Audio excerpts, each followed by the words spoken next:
여러분 안녕하십니까? 최근 우리가 겪는 여러 어려움들을 통해서 우리가 누리는 풍요로움과 편리함이 얼마나 무너지기 쉬운 것인가를 돌아보는 시간이기도 합니다. 그런가 하면 그동안 손 씻기, 기침 예절 등 무심했던 행동들이 얼마나 중요한 일이었던가도 돌아보게 되는 요즘인 것 같습니다. 소홀히 했던 것에 대한 자성과 각성이 필요해지면서 신앙의 눈으로 시대를 읽고자 하는 노력도 많아지고 있습니다. 정부나 국회 차원의 예배 중지를 명할 수 있는 상황도 언급되면서 우리가 목소리를 내야겠다는 의지도 생기고 있는데요. 그래서 이 자리가 마련됐습니다. 긴급 좌담 코로나19 신천지의 실체. 오늘은 그 두 번째 시간입니다. 함께 말씀을 나눠주실 분들을 여러분에게 소개해드리겠습니다. 합신저 이대위원장 유영권 목사님, 대전 송천 장로교회 박경배 목사님, 안산 상록교회 김충일 전도사님, 이렇게 세 분 나와 주셨습니다. 어서 오세요. 반갑습니다. 감사합니다. 야, 세 분과 함께 이런 이야기를 시작하려고 하다 보니까 세 분이 좀 특별하게 보입니다. 도대체 이분들이 어떤 분들이기에 이 신천지 스타가 되셨을까 하는 생각도 하는데, 우리 먼저 그 세 분의 사역에 대해 잠깐 좀 이야기를 듣고, 그럼 우리 시청자 여러분들이 좀 이해가 빠를 것 같아서 이야기 좀 잠깐 듣고 말씀을 시작했으면 좋을 것 같아요. 우리 박 목사님부터 한번 얘기해 보시죠. 저는 2016년도에 그 신천지가 자기들의 세를 과시하기 위해서 지역별로 그 집회를 했어요. 네. 대대적인 집회를 했죠. 그러면서 지역에 있는 대표적인 교회들을 공략하기를 시작했습니다. 그때 당시에 제가 성시와 대표회장을 했고, 또 기독교연합회장이 있었고, 새로운 교회 오종호 목사님이 있었는데, 이 세 개의 교회를 타켓으로 해가지고 공격이 들어왔어요. 그게 몇 년도죠? 2016년 아마 그 초봄인가. 지금 한 4년 전. 예. 야, 그때도 그렇게 대단했네요. 그때 대단했죠. 그래서 저희 교회 앞에 와서 자기들의 어떤 교리의 기존 교회하고 다르다라고 하는 교리 비교 내지는 한국 교회의 어떤 부족한 부분들을 지적을 하면서 시위를 했어요. 그래서 제가 거기에 굴하지 않고 오히려 제가 더 맞짱을 떴죠. 그들이 그 신천지 마띠아 지파 본부에 가가지고 제가 시간 맞춰서 예배 끝나고 들어가고 나올 때 시위를 했어요. 거꾸로? 제가 직접. 거꾸로? 직접 제가 하고, 우리 이제 장로님들, 우리 집사님들이 그들이 말하는 소위 복음방, 알가방이죠. 그런데 또 위장 그런 뭐 문화센터라든가 카페라든가 이런 데 가서 시위를 하니까 이 사람들이 나중에는 우리도 하지 않을 테니까 우리한테 하지 말아달라. 우리 교회 앞에 와가지고 이 시위를 할 때는 한 500명 정도 왔던 것 같아요. 모여가지고 막 우산 들고 이 교리 비교 그리고 이런 자기들의 우월성을 이야기하면서 우리 박 목사님은 이제 쉽게 말하면 신천지하고 맞짱을 뜨셨던 맞짱을 떴어요. 그랬더니 자기들이 공식적으로 이제 그만하자. 한국 교회가 벌벌 떨 때 맞짱을 뜨신 분이고, 우리 유 목사님은 저는 대한예수교 장로회 합신교단의 이단 대책위원 또 이단 대책위원장으로 일하는 중에 주로 연구나 대처 사역을 많이 했었었는데 어느 날서부터 신천지든 이단에 빠진 피해자들 가족들이 저한테 상담을 의뢰해서 상담을 해주는 중에 그 사실이 신천지 그룹에 알려진 것 같습니다. 저를 그냥 내버려뒀어야 되는데 내버려두지 않고 저희 교회 한 많게는 600명 또 교회 예배당 안에까지 한 40명이 들어와서 신천지가 실제적으로 그렇죠. 난리를 폈죠. 그러다 보니까 제가 지금은 깊숙이 신천지하고 다퉈서 사역하는 그런 입장에 있습니다. 우리 목사님은 신천지를 통해서 맷집이 강해진 목사님이고, 그렇죠. 우리 김충일 전도사님하고는 정말 할 얘기가 많이 있을 것 같아요. 왜냐하면 지금 신천지의 거의 3분의 1 정도가 청년이라고 그러죠. 3분의 1 정도가 될 것 같습니다. 그렇죠. 네. 근데 제가 잠깐 소개받기로는 우리 김 전도사님은 한동대학을 다닐 때고, 또 부모님이 목회자이기도 한데 신천지에 빠졌단 말이에요. 네, 네. 왜 그랬어요? 좀 무식한 얘기라고 그러던데 그 얘기가 그렇게 질문하는 게. 이게 신천지를 이해하면은 네. 이게 목회자 자녀든지 아니면 신앙의 배경과 상관없이 빠질 수 있을 만한 집단이라는 것을 좀 알게 되실 것 같고요. 오늘 많은 대화들을 통해서 나도 빠질 수 있겠구나 이런 생각들이 들게 되는 계기가 되면 좋지 않을까 싶습니다. 그러면 어찌됐건 그 전도사님이 그 신천지에 들어갔다는 사실을 부모님이 알았고 그 알았던 기간은 얼마 정도 돼요? 제가 6년 정도 활동을 했었는데요. 한 5년 조금 넘게 되었을 때 2010년 3월 달에 부모님께서 스스로 알게 되시거나 제가 직접 얘기를 한 게 아니고 활동 중에 학교 교목실에서 제가 신천지 활동한다라는 것이 들통이 나게 되어서 교목실에서 집에 연락을 해서 부모님께서 그때 알게 되신 거죠. 야, 그러니까는 한 5년 정도는 숨어서 네네. 속이고 네. 그 얼마든지 속일 수 있네요. 그럼요. 특히나 이제 저 같은 경우는 집이랑 제가 다니는 학교랑 거리가 좀 멀었었기 때문에 부모님과 같이 생활을 했던 게 아니잖아요. 그래서 좀 얼마든지 더 쉽게 속일 수 있었던 것 같습니다. 어찌됐건 한동대학 그러면 기독교 대학으로 네네. 또 유명하고 그 안에 끝없이 예배가 진행이 되는 환경에서도 그 신천지를 열심히 포기했겠네요. 거기서. 그렇죠. 저는 어차피 거의 대학 초기 때 들어가자마자 미국이 됐었기 때문에 야. 학교 안에서 신앙 활동은 거의 신천지가 전부였죠. 이런 사태를 보시면서 우리 목사님 입장에서는 어떤 느낌인 건가요? 어떤 느낌이 있어요? 저는 우리 믿는 사람들은 어떤 사건이든지 하나님의 관점으로 해석을 해야 된다라고 저는 생각을 합니다. 그런데 이번 이 사건은 이 코로나와 신천지의 사건은 첫째는 하나님의 심판이다. 악한 세력들을 향한 하나님의 심판이고 또 하나는 그 구석에 하나님의 섭리가 있다.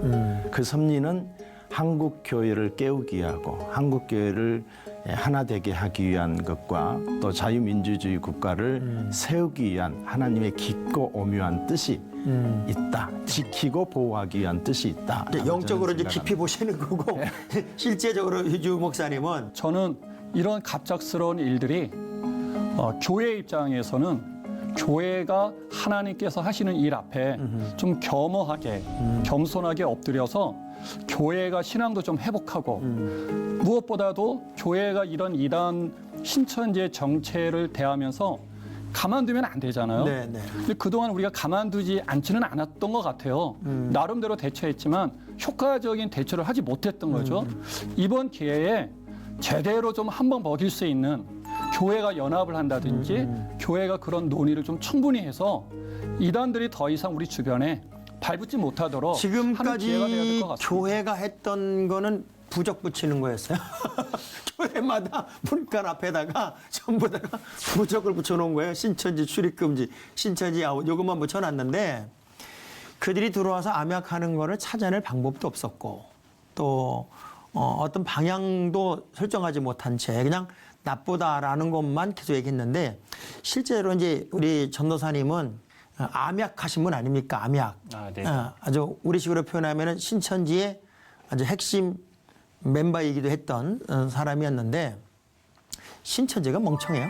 그렇지 않죠. 그 안에 똑똑한 사람들 많고요. 네. 나오는 친구들 보면 서울대 연고대 나온 친구들도 많고 법조인들도 많고 의사들도 있고 네. 공무원들도 있고 다들 이제 평범한 사람들로 이루어진 집단입니다.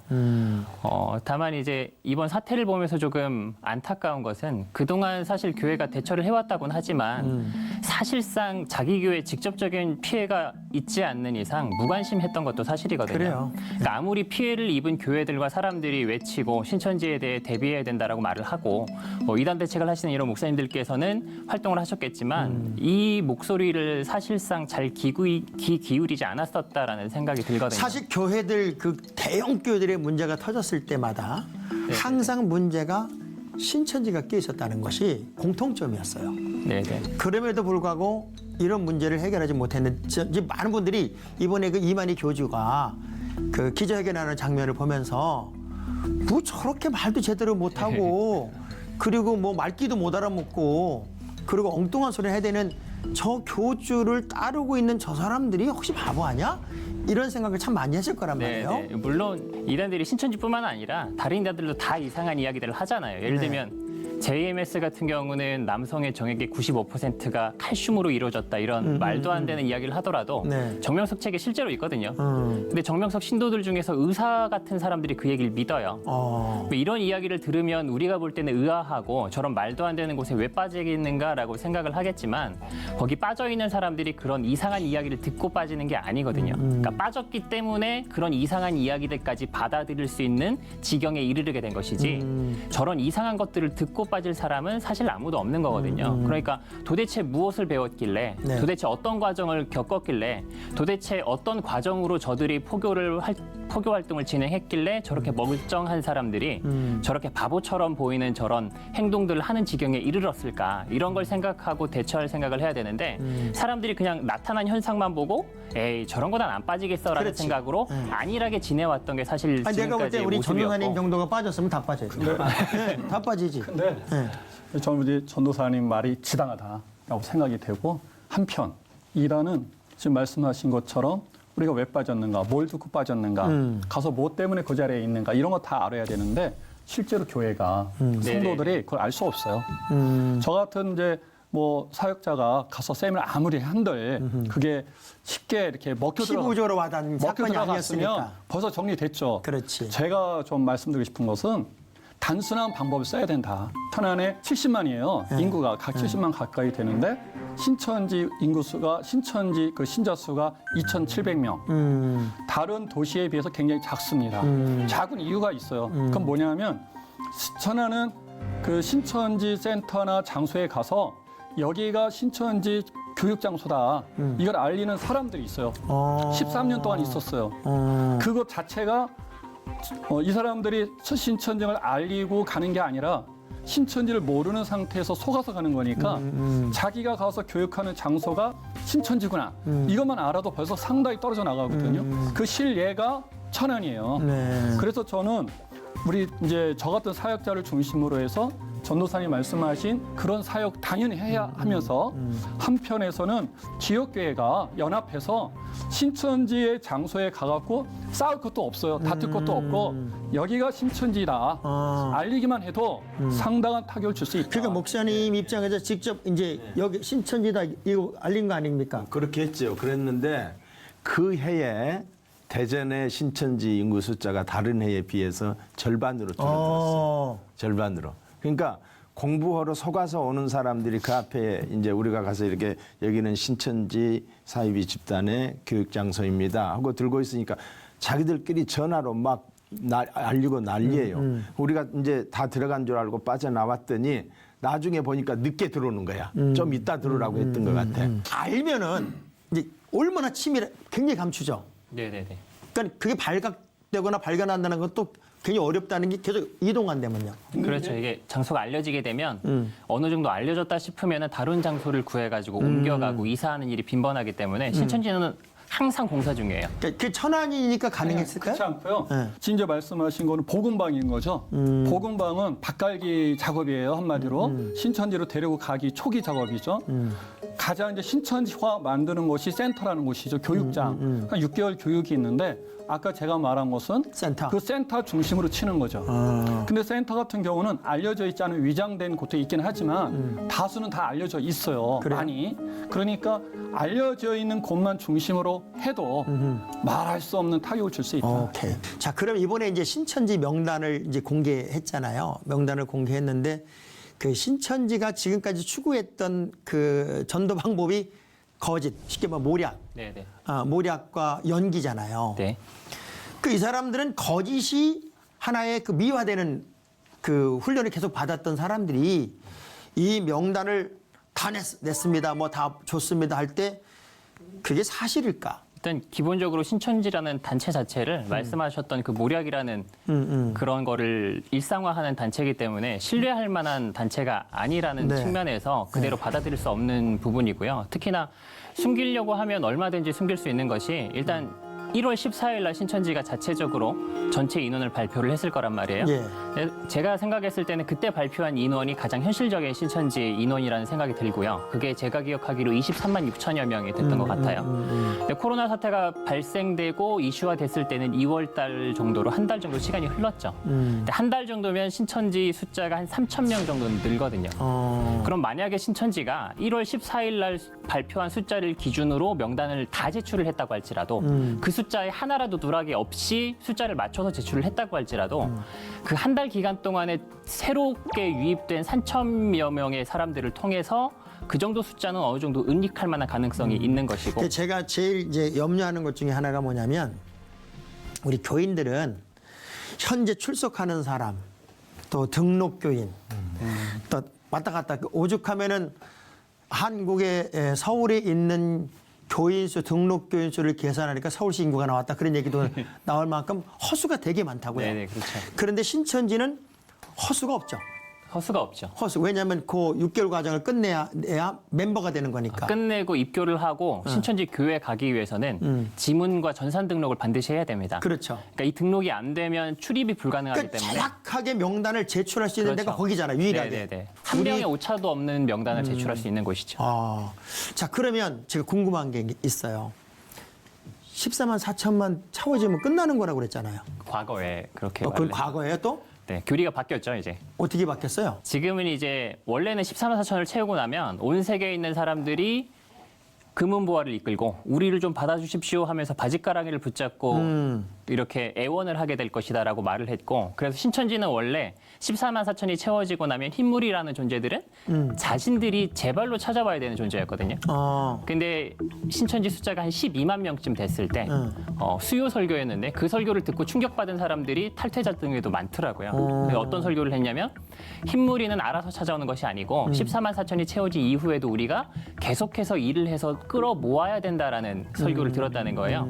그래서 신천지 내부에 있는 사람들 중에서 14만 4천과 흰무리가 나눠지게 되는 개념으로 교리가 바뀌게 되니까 사람들이 그날 설교를 듣고 큰 충격에 빠져가지고 끝나고 모두가 뻥져 있었고 뒤로 원래 예정돼 있었던 구역 모임을 못하고 다 그냥 집에 가는 사태가 이제 있었다라고. 그렇게 집에는 가도 이제 제자리 찾지는 않는 거죠. 그렇죠. 그러니까 거기에 네. 늘 있는 거고. 네. 그 신천지가 가지는 그 거짓이라고 하는 그 정의로움, 그 거짓을 정당화시키는 그것 때문에 어떤 말을 해도 잘 안 믿겠어요. 다른 사람이 말하면. 그렇죠. 기본적으로 그렇고요. 또 신천지는 사고 방식이 완전히 다릅니다. 그러니까 예를 들면 신천지가 첫 시간에 센터에서 배우는 게 선악구분이라는 걸 배우는데 선악구분에서 배우는 개념 중에 하나가 하나님께 속한 것은 선이고 사단에게 속한 것은 악이다. 하나님께 속하지 않은 것이 악이고 하나님께 속한 것이 선이다라는 개념을 배우고 이게 어떻게 확정이 되냐면 신천지가 하나님의 나라고 하나님이 계시는 곳이고 이곳에만 하나님이 계시기 때문에 신천지에 이득이 되는 것은 다 선한 것이고 신천지에 해가 되는 것은 다 악한 것이거든요. 자, 그런데 지금 문제는 이제 신천지도 파가 갈라지고 제 전 부인이 막 덤비기 시작하고 그 막 공개를 하고 그러고 있는데 권력 내부 다툼도 있는 것 같아요. 이제 그 보통 이단들이 거의 끝날 때쯤 되면 나타나는 현상이 이런 현상인 것 같은데 그 내부 권력의 어떤 혼란 이런 것도 좀 조짐이 좀 보이나요? 그렇다고 봐야죠. 지금 이제 첫째는 이제 다시 신천지라는 이름으로 포교 활동을 하기는 쉽지 않겠다. 예? 다시 어떤 변종된 이름으로 뭐 신천지 대신 새천지란 말도 나오고 그런다고 그러더라고요. 아류 중에 새천지가 있죠. 새천지가 있어요. 네, 아류 중에 있습니다. 예, 그런 것들이 나와가지고 또 다른 박태선이가 없어졌지만은 그 박태선이의 교리를 가지고 더 진화된 단체들이 나와서 하듯이 앞으로도 그렇게 하지 않을까 그런 생각을 합니다. 자, 우리가 지난 시간 이제 1부에서는 이제 코로나하고 신천지만을 연결시켜 봤어요. 근데 오늘은 이제 2부에서는 그 신천지의 실체, 내부적인 그 안가 좀 깊이 좀 들어갔으면 좋겠다는 생각이 들어서 우리 유 목사님은 그 공개 토론도 제안했던 분 아닙니까? 그렇죠. 네, 근데 했어요, 안 했어요? 공개 토론 아주 재미난 이야기가 있는데 예. 말씀드려도 될까요? 그럼요. 우선은 공개 토론을 저희가 천안시 기독교 총연합회에서 신천지에다 공개 토론을 요청을 했었는데 사실은 우리가 공개 토론을 했다 이렇게 이제 매스컴에는 알려져 있지만 그동안 많으신 분들이 또 많은 기관에서 공개 토론 요청했거든요. 근데 천안시 기독교 총연합회에서 제의한 공개 토론의 특성은 그동안은 공개 토론한 것을 주변이 몰랐죠. 근데 저희는 이번에 그렇게 하면 안 되겠다 해서 세상이 다 알 수 있는 방법을 택한 거예요. 그래서 택한 방법이 현수막을 천안시 전 지역에 이제 설치를 하고 근데 그러다 보니까 신천지 입장에서는 공개 토론을 안 하겠다 이렇게 할 수가 없죠. 공개 토론 안 하면 자기네가 이제 진리를 갖고 있는 집단이 아니라고 이제 될 테니까. 그래서 결국 이제 협의가 진행이 됐는데 협의 진행 중에 이제 재미난 에피소드가 3개가 있습니다. 첫 번째가 하자 공개 토론 하자 했을 때 그쪽에서 나온 조건이 성경 없이 하자. 성경 없이 하자. 성경 없이 하자. 성경 덮고 하자. 그거 말이 되냐? 너네들이 성경 잘못 해석하고 있는 것을 들춰내줘야 되는데 성경 없이 하자는 게 말이 되냐? 했더니 결국은 그 문제 때문에 이 공개 토론은 이제 불발이 됐죠. 성경을 놓고 할 거냐 빼고 할 거냐. 그렇게 성경 얘기는 하지 말자 그 얘기하는 그렇죠, 거니까. 그렇죠. 이제 두 번째는 결국은 이제 협의가 안 되니까 저희 입장에서 공개 토론을 그냥 취소할 수는 없어서 이만희하고 이만희 대표가 오면 우리가 정중히 모셔서 토론하겠다 하고서 이제 알렸는데 그날이 2019년 8월 23일인가 그럴 겁니다. 그런데 그 동일한 날에 동일한 시간에 천기총하고 신천지 그 천안하고 서로 협의해서 공개 토론을 하는 것처럼 신천지가 홍보물을 또 올린 거예요. 그렇죠. 현수막을. 그래서 이제 저희가 택한 게 본래 제가 이제 발제를 하려고 했었던 건데 발제를 포기하고 다른 분에게 맡기고 저는 그쪽 공개 토론 현장에 갔죠. 그때 우리 이제 김전석께도 같이 갔었는데.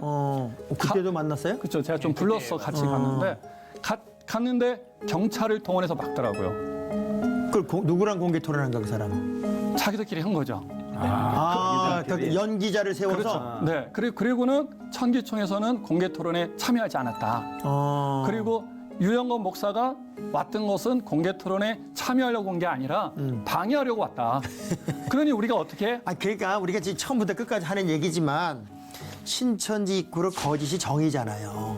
그러니까 거짓을 정당화시키는 사람들하고는 사실은 대화를 하는 게 쉽지 않겠지. 제가 이제 이걸 꼭 우리 이제 시청자들에게 말씀을 드려야 되는데 왜냐하면 신천지가 굉장히 비이성적이고 비상식적이거든요. 자 이제 공개 토론 하자라는 팀이 저희 교회 왔어요. 300명이 와가지고 교회에서 공개 토론 하자 이렇게 외치길래 제가 나갔죠 바로. 그래서 여러분이 하도 원하니까 즉석에서 공개 토론 응할 테니까 자신 있는 사람 나와라. 그러면 공개 토론 하자고 소리 지르고 있으니까. 또 공개 토론 대상이 나와서 하겠다 그러니까 나오면 될 거 아니에요? 나오지는 않고 공개 토론 하자 이러는 그게 이제 두 번째 에피소드고요. 이제 마지막으로 하나 더 재미난 에피소드가 뭐냐면 그날 와서 이제 시위를 하는데 비가 왔었거든요.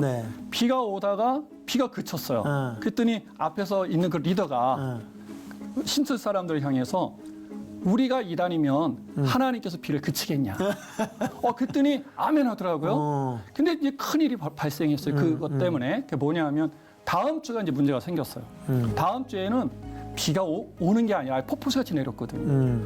폭포수같이 내렸으니까 지난주에 한 얘기 같으면 걔는 이단이 있잖아요. 이번에 또 뭐라고 말하냐면 하나님이 우리가 이단이면 번개를 칠 텐데 번개를 안 치는 거 보니까 이단이 아니다. 근데 그것에 이 사람들이 아멘하는 사람들이에요. 아니 어찌됐건 뭐 끝없이 속임수로 사람을 꼬드겨서 넘어지게 하는데 사실 우리 전도사님은 목사님 자제로 또 유치부 뭐 초등학교 시절부터 다 성경을 배웠고 신앙 공동체 속에 있었잖아요. 그럼에도 불구하고 그 안에 들어갔을 때 좀 다르다. 왜 다르지?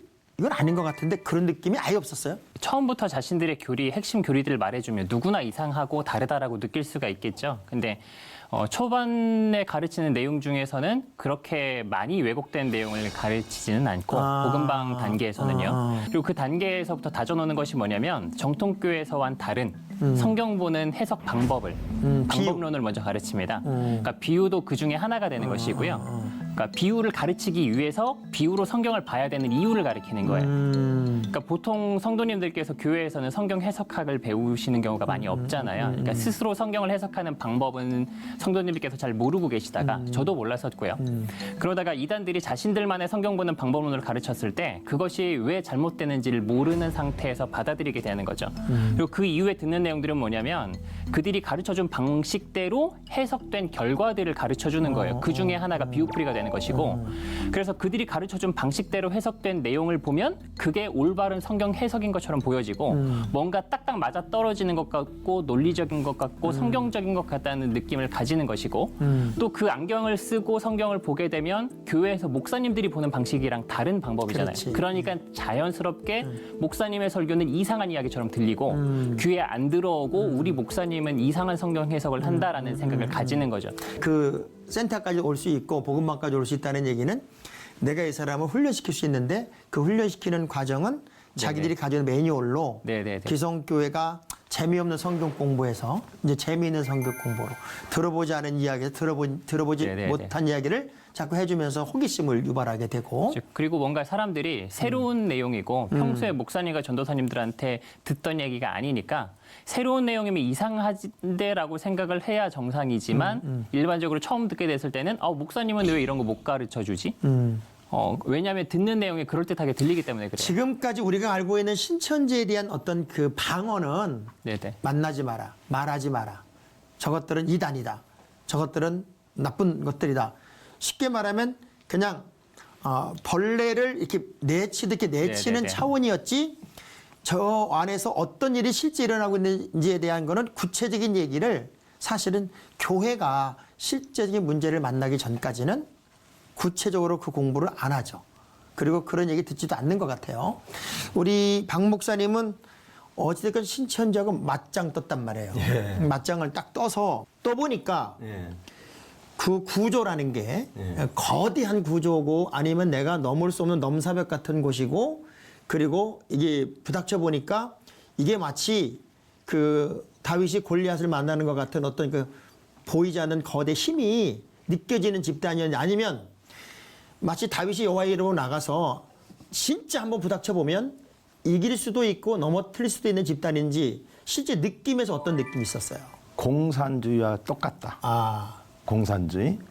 공산주의가 목적을 위해서는 거짓을 이 수단과 방법으로 사용하듯이 신천지는 일반 성도들을 데려가는 그 순간부터 다 거짓으로 통하잖아요. 그리고 거짓 교리를 가르쳐가지고 그걸 완전히 세뇌를 시키는 거예요. 세뇌를 시켜서 그 사람들을 열성분자로 만드는 거예요. 어떤 거에도 넘어지지 않게끔. 그러면서 그들이 하는 주 방법은 선동선전에 능한 거예요. 뭐 선동선전 공산당 선동선전에. 그러니까 이런 뭐 봉사활동이라든가 이런 것들, 그리고 자기들의 그 우월함을 막 드러내려고 하고, 그리고 또 한 가지는 그들은 1인 체제잖아요. 이? 거짓 이 이만이라고 하는 이런 사람을 내세워서 그 사람이 말하는 것은 모든 것이 다 신격화시켜서 그대로 믿고 들어가는, 그래서 이 집단이 보통 저기에서는 깨어지기 쉽지 않다. 쉽지 않다. 정말 이와 같은 사태가 일어나서 정말 한국의 모든 사람들이 이제는 신천지 하면은 거기는 이상한 집단. 이렇게 이제 알게 된 사건이잖아요. 그런데 그동안 역사를 보면 모든 이단들이 다 이런 걸 한 번씩 다 겪습니다. 맞아요. 이단이니까. 저는 이제 개인적으로 그동안 이제 제가 이렇게 쭉 사역하거나 세미나를 해오면서 주로 경계하자라는 쪽이었거든요. 근데 금년에 좀 바꿨어요. 주제를, 강의 주제를. 그게 뭐냐면 교회가 신천지를 부술 수 있다. 단순하게.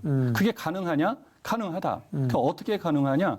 속여서 올 때는 속을 수밖에 없죠. 근데 속아 넘어간 상태에서 결국 그들이 다루는 건 성경이거든요. 근데 성경을 가지고 걔네들이 모든 성경을 다루는 게 아니라 중요 성경, 신학을 다루니까 그 부분을 이제부터는 교회가 정통 기독교의 교육과 동시에 이단을 대처할 수 있는 정확한 지식을 습득시키는 이 운동이 좀 필요하다라는 생각이 들어서 저는 교회가 이런 방향으로 좀만 틀면 저는 이제 우리 성도들을 신천지에 빼앗기는 게 아니라 오히려 신천지인을 교회로 데려올 수도 있다. 전 그런 생각. 자, 그러면 전도사님, 신천지를 네. 교회에서 뺏어올 수 있어요? 그 본인들이 듣기만 하면 말씀하신 것처럼 성경 가지고 잘못된 걸 배워서 빠진 거잖아요. 네. 그게 왜 잘못된지를 우리가 다시 가르쳐주면 이게 빼낼 들어요? 수 근데 있고. 문제가 있어. 뭐가 내가 하나. 네네네. 뭐냐면 이거 내가 얘기하는 게 좋을 것 같아서 뭐냐면 절대 안 듣죠. 네. 안 오잖아요. 네. 그런데 걔네들이 우리 성도들 접근해 오지 않습니까? 전도하러. 네. 그때가 찬스예요. 근데 그때 이제 우리가 계속 가르친 게 뭐냐면 만나지 말아야 했다. 왜냐하면 그걸 바꿔야죠. 교인들이 그 사람과 만나서 이제 이길 수 있는 능력이 없다고 생각을 하는 거예요, 지금. 그러니까 저도 이제 우스갯소리를 그런 얘기 많이 하는데, 목사님 제가요, 누가 시험 들었다고 그러니까 제가 한번 설득해 볼게요. 그리고 가서는 자기가 시험 들어와 같이. 그런 경우가 참 많아서 어쨌든 한국 교회의 그 성도들이 신천지로 다 간 거잖아요. 그러니까 교회가 숙주 노릇을 한 거야. 그러니까 교회는 이제 이런 상황 속에서 정말 회개하고 제자리 찾기를 해야 되고, 제일 제가 이제 지금 신학기잖아요. 새 학기고. 청년들이 3분의 1까지 갔다고 그러는데, 그 신학기, 새 학기 때 그 신입생들을 집중 공격한다면요. 네네.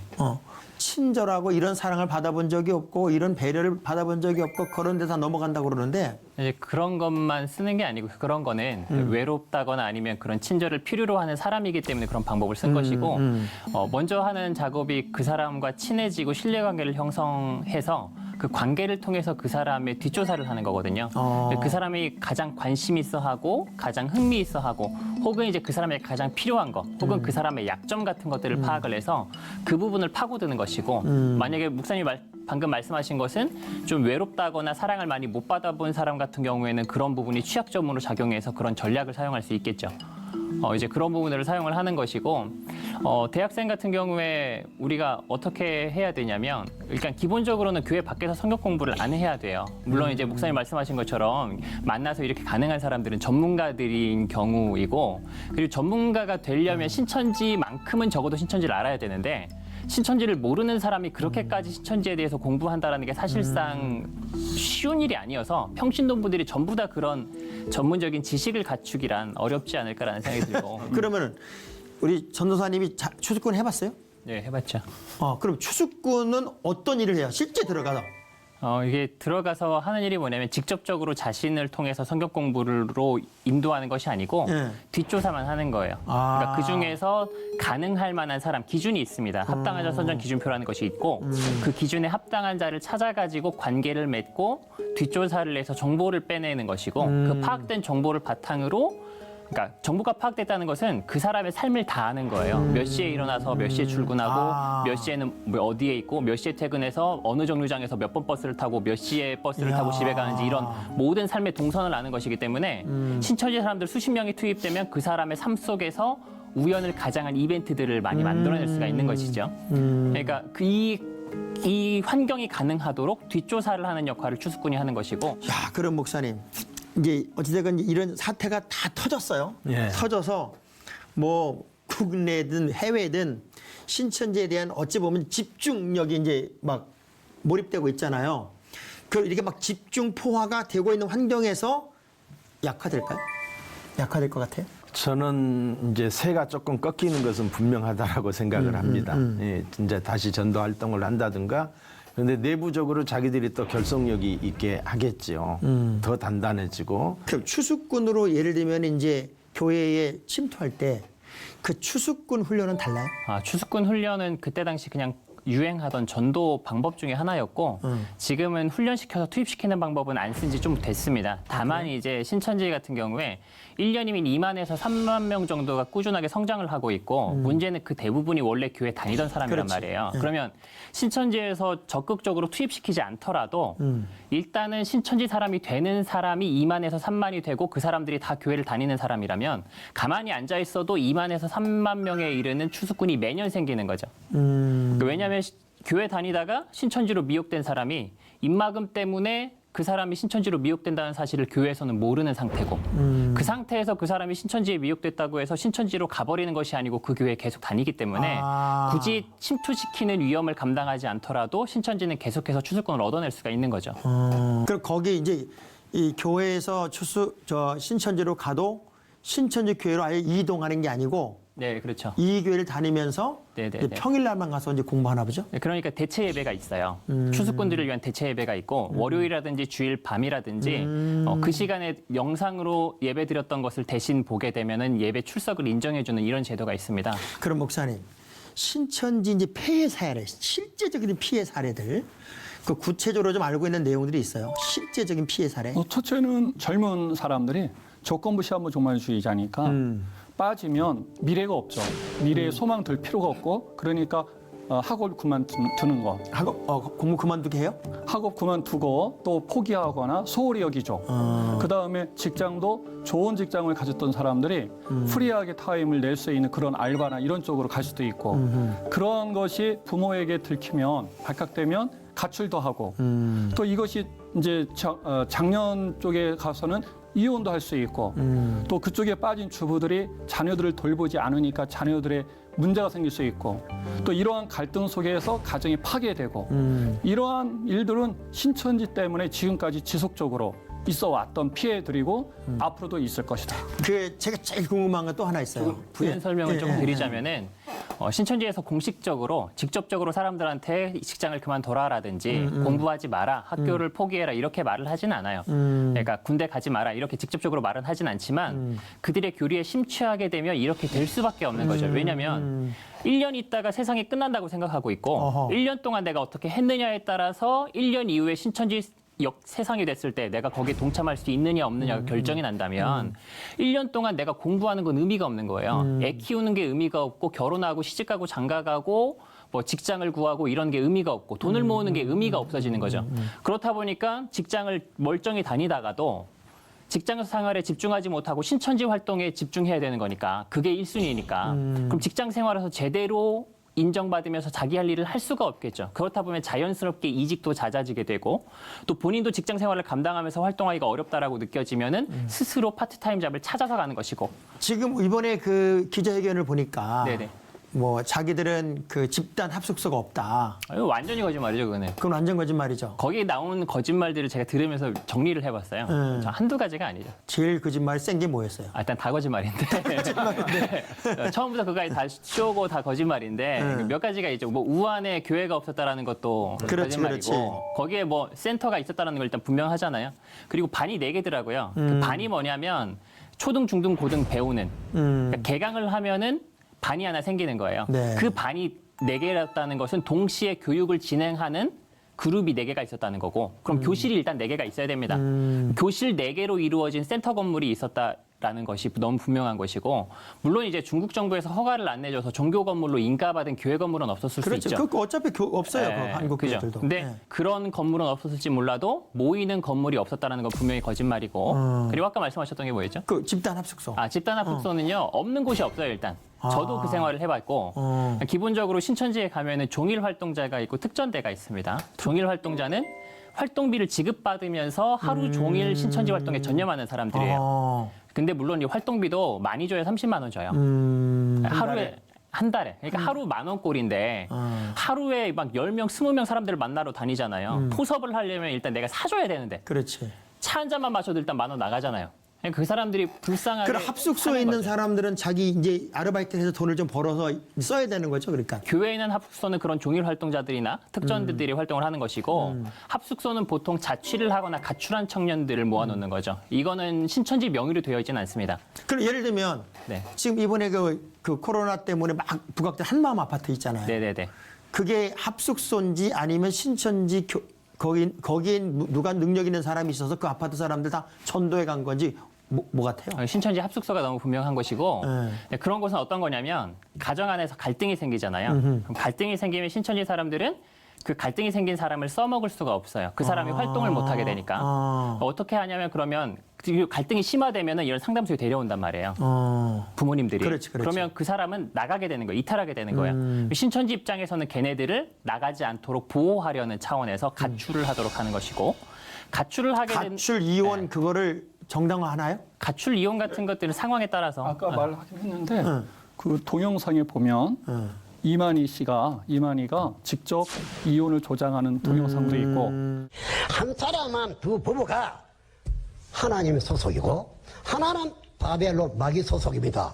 그 둘이 다 천국 가겠습니까? 천국 못 가면은 이 하나님 소속에 있는 사람이 바벨론 소속으로 따라가기 전에 이것도 지옥 가는 것이죠. 그러면은 니야 바벨론 가든 말든 나는 천국 가야 되겠다 이러면 달라져야 되죠. 한번 생각해 봐야 합니다. 여러분 생각은 어떻습니까? 맞죠? 왜 저 청년들을 직장에 뺏기냐? 교회가 데리고 있어야지. 이런 동영상 직접 있어요. 목사님, 예.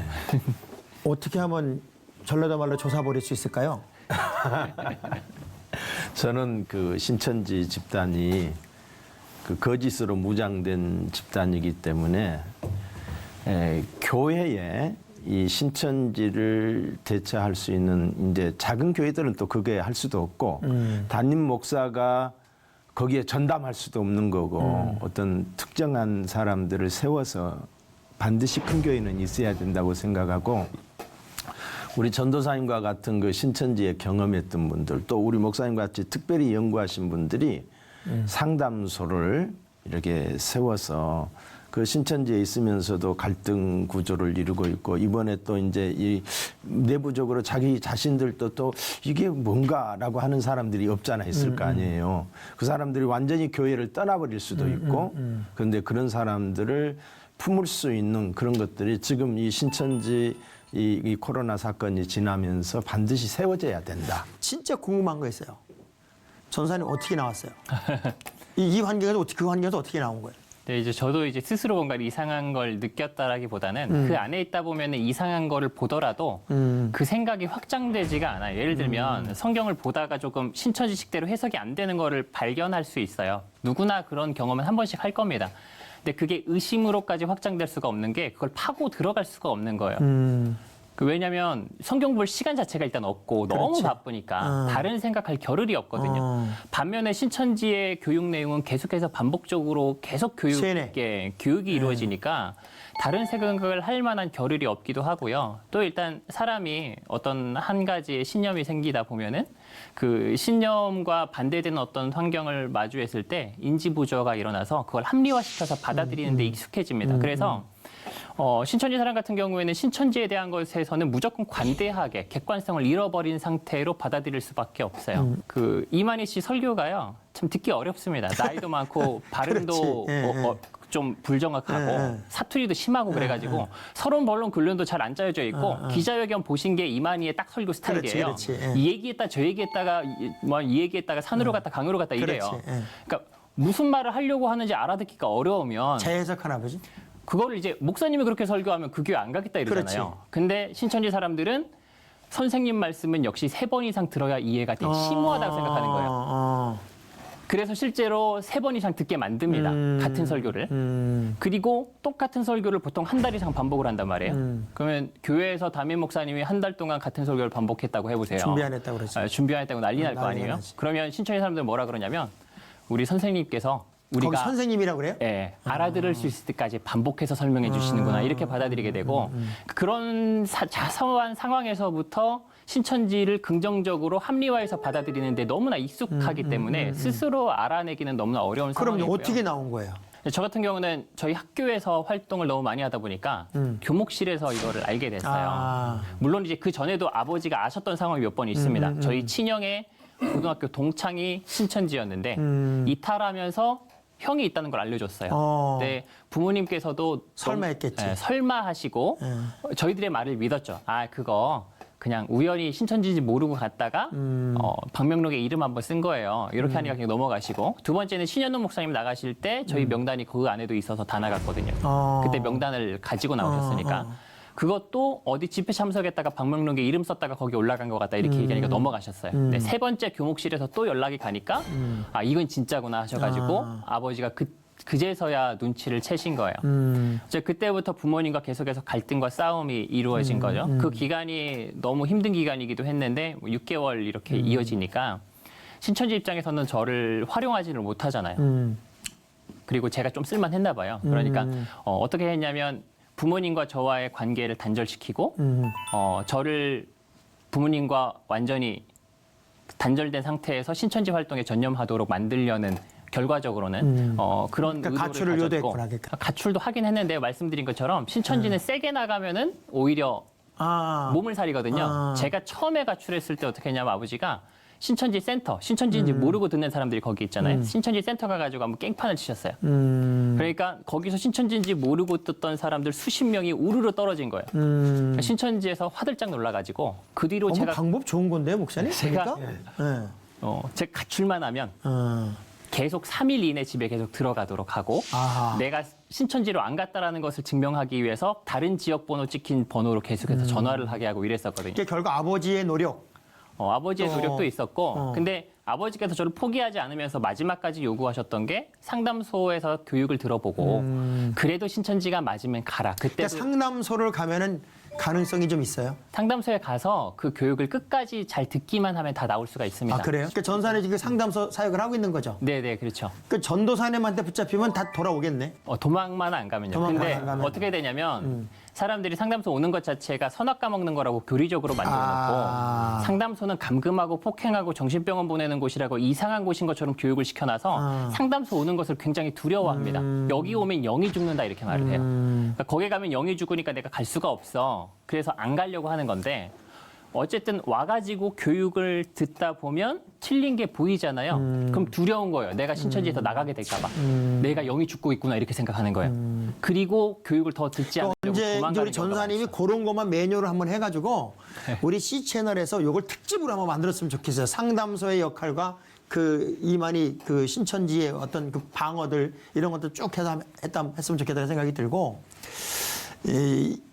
신천지에서 기성교회를 바라보는 시각이 있을 거 아니에요. 네네네. 그러니까는 신천지는 기성교회를 어떤 집단으로 보는 거예요? 일단 기본적으로 교리적으로 있어요. 바벨론이라고 해서 계시록 18장이죠. 무너졌도다 큰 성 바벨론이어서 그러니까 그 사람들은 개신교가 무너지기를 바라는 사람들인 거죠. 지금 교회에서 사탄이 교회를 이용해서 신천지를 핍박하고 비방한다 그러니까 이렇게 그런 생각합니다. 환경인데도 불구하고 이제 일반인들은 신천지 모임이나 기성교회 모임이나 다를 거 없다.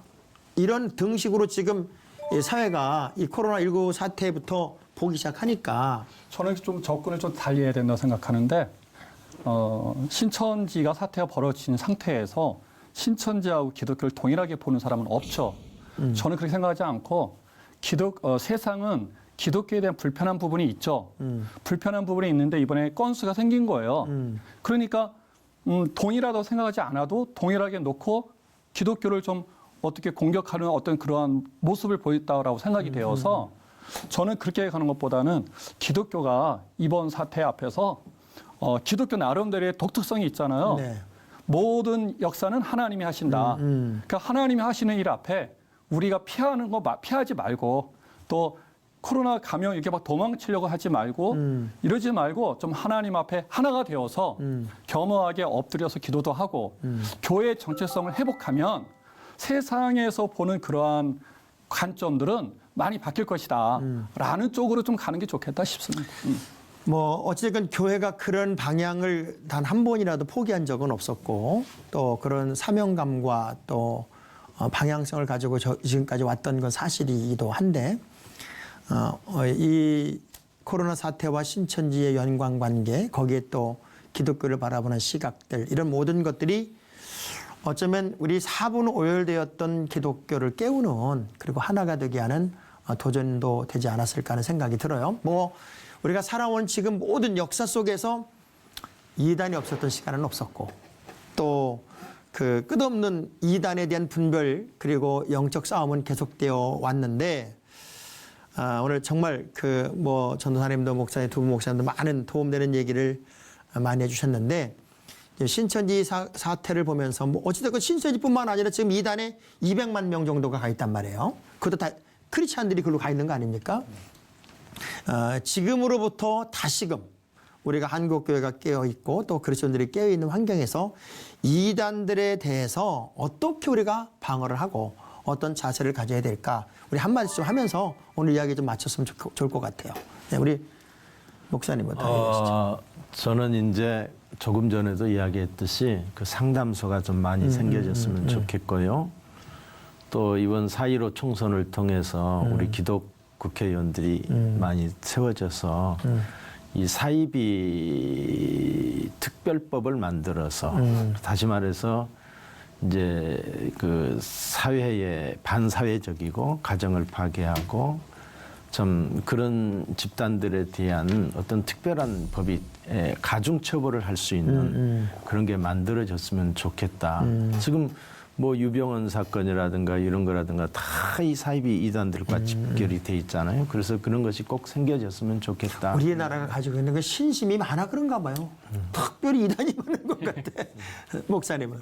저는 이제 두 가지를 좀 나눠서 말씀드리고 싶은데 하나는 그동안 우리가 나름대로 많은 사역자들이 또 많은 교회에서 이단과 대처하고 이단 문제 해결하려고 많은 수고와 땀을 흘렸지 않습니까? 네. 그럼에도 불구하고 현재 이 상황이죠. 저는 그러한 교육이나 그러한 시도는 계속 해야 된다고 보는데 네. 보다 더 단순하게 이단을 각 지역의 교회 옆에 붙일 수 없도록 할 수 있는 단순한 그런 방법들을 찾아내야 된다. 그래서 아까 제가 말씀드렸지만 가장 중요한 것은 정신 차리고 지역 교회들이 연합해야 된다. 네. 지역 교회들이 연합을 해서 이단과 연합해서 대처하면 저는 확실하게 이단을 좀 무너뜨릴 수 있다 이런 생각이 들고요. 하나 이제 교육적인 방법에 있어서는 교회가 성도들을 대상으로 경계심만 심어줘서는 안 된다. 경계심이 아니라 목사가 이단을 찾아가서 대화할 수는 없는데 이단들이 우리 성도들을 찾아와서 접근을 하니까 접근했을 때 이게 안 될 거야라는 생각보다는 충분히 가능하다. 왜냐하면 제가 현장에서 다 경험하는 것들이니까 그런 면에서 성도들에게 실질적인 교육을 좀 잘 시켜주는 방법을 찾아서 그래서 이단들이 접촉해 왔을 때 오히려 역전도가 될 수 있도록 하는 것이 좀 좋겠다 싶어서 그 방법을 좀 제안하고 우리 전도사님은 이제 어찌됐건 뭐 젊어서 일단 맷집을 키워놨잖아요. 뭐 맷집을 키워놨고 또 나름대로 어떤 것을 정립을 했단 말이에요. 많은 젊은이들이 우리 전사님이 지금 하는 요 얘기를 딱 편집을 해서 유튜브로 날랐을 때 젊은이들이 신천지에 빠지지 않아야 되는, 빠질 수 없는 그런 이야기를 좀 결론적으로 해주면 좋을 것 같아요. 일단은 그들의 포교 전략을 알리고 신천지의 실체에 대해서 알리는 작업을 원래 이단 사역을 하시는 저희 많은 분들이 지금까지 해왔던 사역이란 말이에요. 네. 근데 이 사역을 지금 언론이 대신해주고 있는 것 같아요. 그래가지고 이 일 자체가 신천지가 드러나고 신천지의 잘못된 포교 방식이 드러나는 것이기 때문에 앞으로 신천지나 신천지와 유사한 방법을 사용하는 여러 아류 단체들이 앞으로 이런 사기 포교라는 방법을 통해서 미혹하는 게 굉장히 어려워질 것이라는 이런 기대감이 있고 이 모습 자체가 굉장히 고무적이라고 생각을 하고요. 그럼 이제 교회에서 실제적으로 우리가 감당해야 될 것은 이만희의 사후와 또 이런 단체들에서 지금 흔들리고 있는 사람들이 분명히 있긴 있단 말이죠. 물론 굳건한 사람들은 전혀 흔들리고 있지 않지만 저희 상담소에서도 가끔씩 그런 전화가 와요. 자기가 신천지인데 나오고 싶다라고 하면서 상담을 요청하는 경우가 생겼단 말이죠. 그런 사람들이 있고 이만희가 지금 90이잖아요. 그렇죠. 그리고 뭐 정명석도 마찬가지고 한학자도 마찬가지고 이단 교주들이 전부 다 나이가 많이 들었습니다. 뭐 장길자도 마찬가지고요.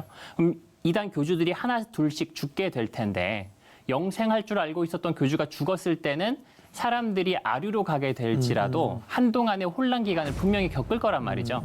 그럼 그 혼란을 겪고 있을 때 모든 교회들이 그런 사람들을 교회로 초청해서 그들의 교리에 대해서 반증해주고 회심시킬 수 있는 어떤 준비를 그리고 하고 있어서 더 중요한 거 네네.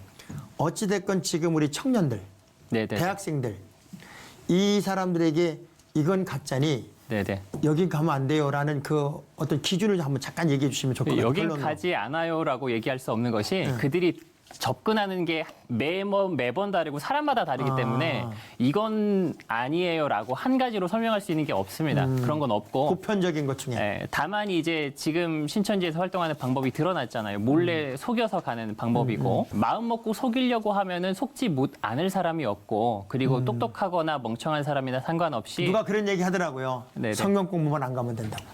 맞습니다. 그래서 누구나 속을 수 있고 내가 분별할 수 있을 거라는 생각을 버리고 좀 겸손한 마음으로 모든 성경 공부나 신앙 모임에 대해서 어느 정도 경계하고 점검하면서 접근하는 방법이 또 어찌됐건 가장 쉽지 신천지 뭐 온 나라가 신천지로 도배되는 환경에서 우리 방송을 보시는 분들이나 또 대한민국 국민들이 이단에 빠지지 않는 어떤 그 매뉴얼을 내가 가질 수는 없을 것 같아요. 너무 교묘하니까 네네.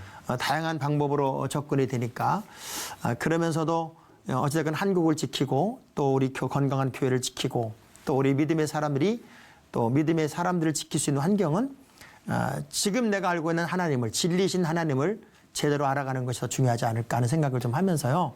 가짜 기독교로 신음하던 교회에 퍼진 모든 바이러스가 근절되고 하나님의 마음이 회복되는 기회가 되기를 기도하는 시간이었으면 좋겠습니다. 고통받아 신음하는 이 땅 곳곳을 우리 주님이 고쳐주시기를 간절히 기도합니다. 그리고 건강한 마음의 생태계를 회복해서 그 무엇보다도 흔들리지 않는 믿음의 면역력을 또 맷집을 키워가길 기도합니다. 코로나19 그리고 모든 이단 바이러스 반드시 이겨야만 하고 또 이겨내야만 합니다. 오늘 세 분 나와주셔서 감사합니다. 그리고 시청해주신 여러분 고맙습니다. 승리합시다. 고맙습니다. 감사합니다. 감사합니다.